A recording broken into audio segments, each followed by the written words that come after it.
Ya, Assalamualaikum. Perkenalkan, nama saya Raka, saya dari kelas 11 MIPA 5. Dan di sini saya akan mencoba menjelaskan fenomena yang menggambarkan konsep gaya dan momen inersia dalam kehidupan sehari-hari. Ya, pertama momen gaya. Momen gaya atau disebut dengan torsi merupakan gaya yang timbul akibat berputarnya suatu benda.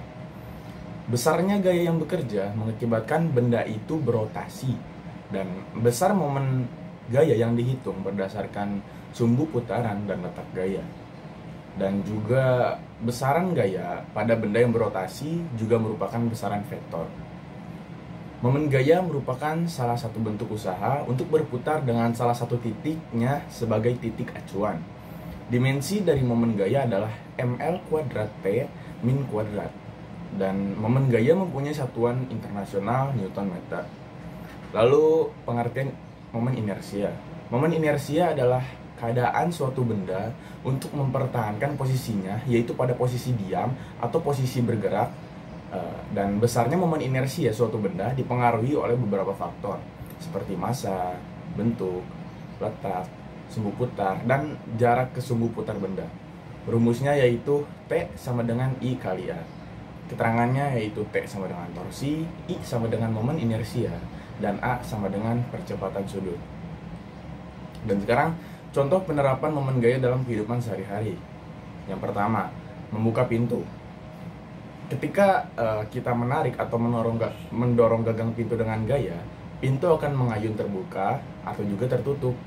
Dan ayunan terbuka atau tertutup ini menandakan jikalau pintu mengalami gerak rotasi atau bergerak pada lintasan melingkar dan memiliki sumbu putar atau poros yang terletak pada engselnya. Yang kedua, yaitu menimba air dengan katron. Gaya yang bekerja pada saat menimba adalah gaya yang kita lakukan untuk mengangkat air terhadap tali dan berbanding terbalik dengan gaya berat air dan juga embernya. Lalu yang ketiga, ketika kipas angin berputar. Semakin besar sudut kelengkungan rotasi, jari-jari kincir pada kipas akan semakin besar. Hal tersebut dapat menyebabkan gaya hambat yang dialami kincir kipas pun semakin besar, sehingga kecepatan kincir pun berkurang. Lalu sekarang contoh penerapan momen inersia pada kehidupan sehari-hari. Yang pertama yaitu gasing yang berputar dengan seimbang. Sebuah gasing ketika diputar dari atas bidang miring dengan kecepatan yang sama, maka akan bergerak lebih cepat karena momen inersia yang terjadi pada gasingnya tersebut. Lalu yang kedua yaitu roda sepeda yang berputar dan mengarah pada arah gerak putar seperti semula. Ya, kemampuan suatu benda berputar juga tergantung dari massa bendanya.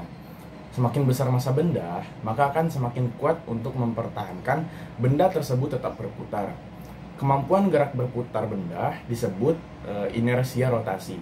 Sedangkan ukuran besar kecil kemampuan suatu benda dalam mempertahankan keadaan tetap berputar seperti semula itu disebut dengan momen inersia.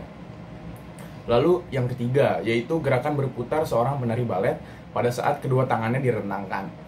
Momen inersia orang akan besar karena beban jauh dari sumbu putar yaitu badannya. Akibatnya, kecepatan sudut orang tersebut menjadi kecil.